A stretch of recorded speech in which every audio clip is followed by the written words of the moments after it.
चुनाव में मिली जीत के बाद आज बिहार एनडीए की पहली अनौपचारिक बैठक हुई, लेकिन कोई अहम फैसला नहीं हुआ। सभी घटक दलों के नेता मुख्यमंत्री आवास पहुंचे और नई सरकार के गठन पर बातचीत हुई।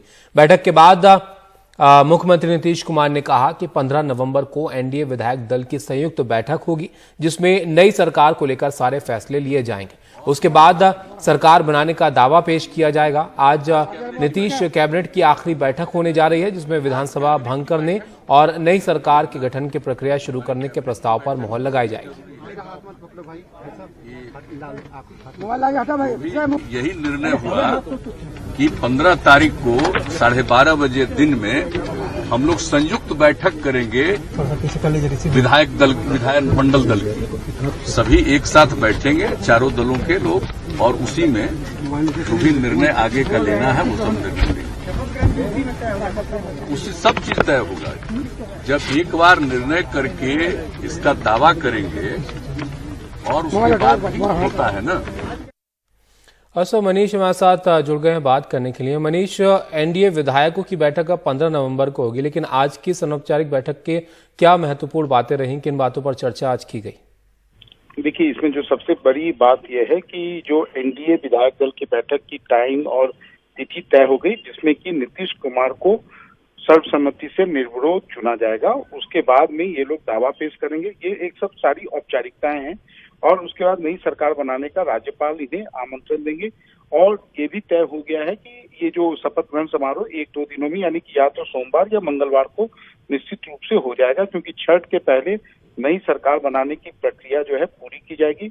और ये साथ ही साथ मैं आपको बता दूं कि इस बार नीतीश कुमार शपथ ग्रहण जो है उन्होंने पिछले 4 बार जो है 2005, 2010, 2015 3 बार उन्होंने पटना के गांधी मैदान में शपथ लिया था। लेकिन इस बार कोरोना और छठ पूजा के मद्देनजर गांधी मैदान में शपथ ग्रहण समारोह नहीं होकर ये राजभवन में एक सादा समारोह में जो है, उसमें राजभवन के समारोह में ये शपथ ग्रहण समारोह आयोजित किया जाएगा।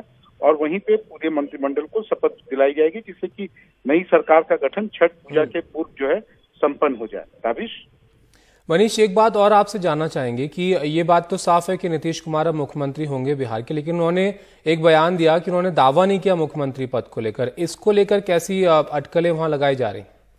देखिए, कोई अटकलें नहीं लगाई जा रही हैं, क्योंकि जिस व्यक्ति को मुख्यमंत्री बनना होता है वो उससे आप कैसे उम्मीद कर सकते हैं कि वो दावा करेगा कि हाँ मैं ही मुख्यमंत्री बनूंगा। क्योंकि इस बार जो बड़े भाई की भूमिका में बीजेपी शुरू से ही है, और बीजेपी ने ये बात साफ कर दी है कि उन्हें कोई इस बारे में कोई कंफ्यूजन नहीं है कि नीतीश कुमार को ही मुख्यमंत्री बनना है।